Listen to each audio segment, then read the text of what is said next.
प्रधानमंत्री नरेंद्र मोदी 23 अगस्त को यूक्रेन जाने वाले हैं, जहां पर उनकी मुलाकात ज़ेलेंस्की से भी होने वाली है। ऐसे में ये लग रहा है कि रशिया से भी भारत की करीबी अच्छे रिश्ते हैं और ज़ेलेंस्की से भी मुलाकात हो रही है। तो क्या वॉर जोन में शांति की अपील, शांति दूत बनने वाले हैं प्रधानमंत्री और ये जो युद्ध चल रहा है उस पर क्या विराम लगाने की भी कोशिश कर पाएंगे? रिपोर्ट आपको दिखा दें।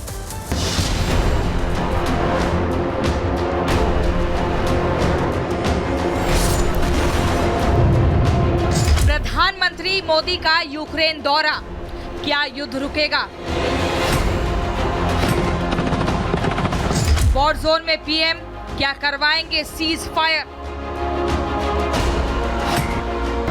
पीएम मोदी यूक्रेन के कीव जाएंगे, शांति का क्या संदेश देंगे?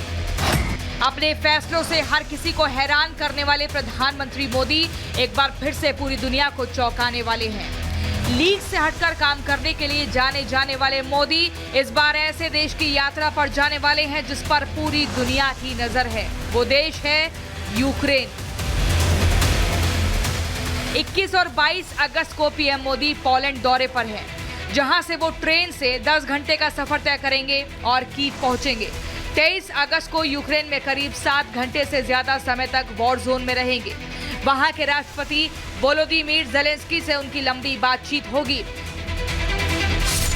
दोनों देशों के बीच कूटनीतिक संबंध स्थापित होने के बाद 33 सालों में ये पहली बार होगा जब कोई भारतीय प्रधानमंत्री यूक्रेन का दौरा करेगा।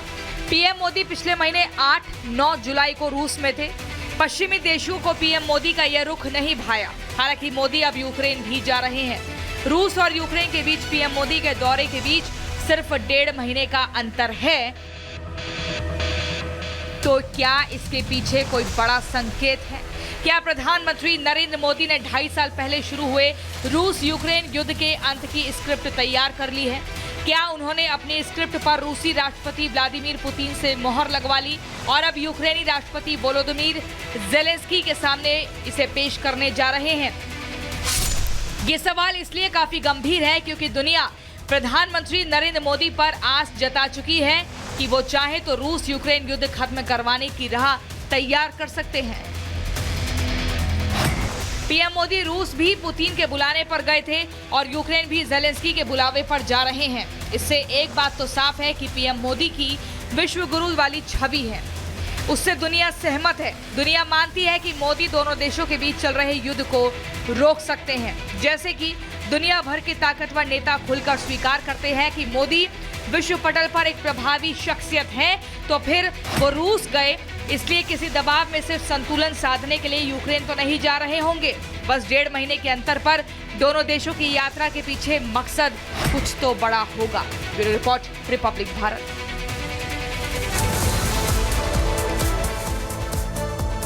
और इसी बीच अगली खबर आपको बताते हैं पाकिस्तान से, जहां कट्टरपंथियों ने सुप्रीम कोर्ट पर हमला कर दिया क्योंकि सुप्रीम कोर्ट ने कहा था यहां पर अल्पसंख्यकों को भी उनके धर्म के अनुसार जीने का पूरा अधिकार है। इसको लेकर आपको बता दें जो कट्टरपंथी है वो नाराज हो गए। सोचिए, जब पाकिस्तान में सुप्रीम कोर्ट तक सुरक्षित नहीं है फिर अल्पसंख्यकों का क्या हाल होगा।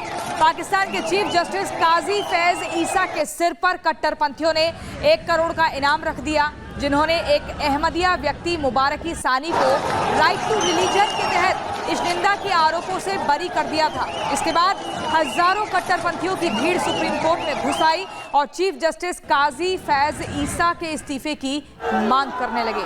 ये 3 तस्वीरें आप देखिए पाकिस्तान में सुप्रीम कोर्ट पर कैसे अटैक किया जाता है। कट्टरपंथियों ने हमला बोला। पाक चीफ जस्टिस असुरक्षित है क्या, ये बड़ा सवाल है क्योंकि इन्होंने यानी कि पाक चीफ जस्टिस ने ये कहा था अल्पसंख्यकों के सामने कि उनको भी अपने धर्म के अनुसार जीने का अधिकार है।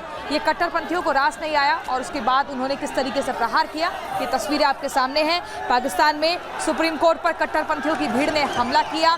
जज पर इश्निंदा का आरोप क्या है आपको दिखाते हैं, 1 मिनट की रिपोर्ट। तस्वीरों में दिख रही उग्र भीड़ और बैरिकेड को तोड़ते हुए लोग, हाथों में कट्टरपंथी नारे लिखे पोस्टर और झंडे के साथ सड़कों पर उतरी ये भीड़ पाकिस्तान की है। लेकिन ये भीड़ किसी जायज मांग के लिए सड़कों पर नहीं उतरी, बल्कि कट्टरपंथियों के इस समूह ने देश की सर्वोच्च अदालत पर हमला बोल दिया है। जी हाँ, सही सुना आपने, पाकिस्तान के इस्लामाबाद में कट्टरपंथियों की भीड़ ने सुप्रीम कोर्ट पर हमला बोल दिया। कोर्ट पर कट्टरपंथियों का आरोप है कि मुख्य न्यायाधीश काजी फैज ने ईश निंदा की है।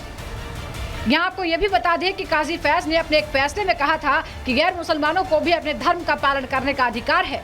उनके इस बयान की वजह से फैज के सिर पर 1 करोड़ का इनाम रख दिया गया। काजी फैज पर यह इनाम पाकिस्तान के कट्टरपंथी इस्लामी संगठन तहरीक-ए-लब्बैक पाकिस्तान ने घोषित किया है।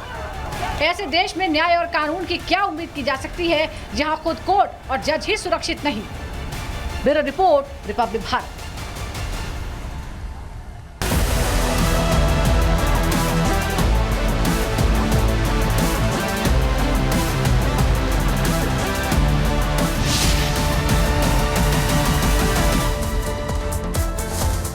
और चलिए आगे बढ़ेंगे बात अब बांग्लादेश की कर लेते हैं, जहां पर शेख हसीना की तख्ता पलट के बाद जो हालात बेकाबू हुए वो दोबारा पटरी पर नहीं लौट सके और हिंदुओं और उनके धार्मिक प्रतीकों पर हमले अभी भी लगातार जारी हैं। बांग्लादेश की जो तत्काल सरकार है, अंतरिम सरकार, वो हिंदुओं को सुरक्षा देने में नाकाम साबित होती दिखाई दे रही है। इसी से जुड़ी रिपोर्ट आपके सामने रखते हैं।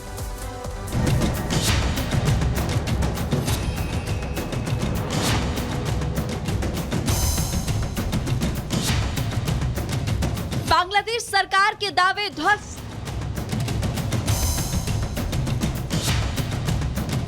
नहीं थम रहा अल्पसंख्यकों पर अत्याचार।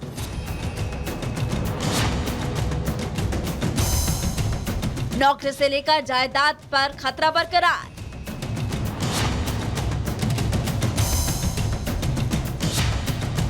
बांग्लादेश के कार्यकारी प्रधानमंत्री यूनुस के उन दावों की पोल खुल रही है जिसमें वो वहां पर अल्पसंख्यकों की सुरक्षा की बात कर रहे थे।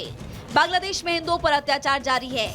इसी क्रम में एक ऐसा ही वाकया बांग्लादेश के कुश्तिया जिले से सामने आया, जहां कट्टरपंथियों की भीड़ ने एक हिंदू मंदिर पर हमला बोल दिया। उग्र भीड़ ने न सिर्फ हिंदू मंदिर को तोड़ा, बल्कि भीड़ ने मंदिर के अंदर रखी प्रतिमा को भी खंडित करने का प्रयास किया। यहाँ ये जानना अहम है कि आखिर कौन सी ऐसी वजह है जिसके चलते अचानक शांत पड़े बांग्लादेश में हिंदू अल्पसंख्यकों को निशाना बनाया जाने लगा। इसके पीछे सबसे बड़ी वजह वहाँ के राजनीतिक हालात है, जहाँ मुस्लिम कट्टरपंथियों की सत्ता में दखल सबसे बड़ी वजह मानी जाती है। जमात-ए-इस्लामी हिंदुओं को निशाना बनाता है।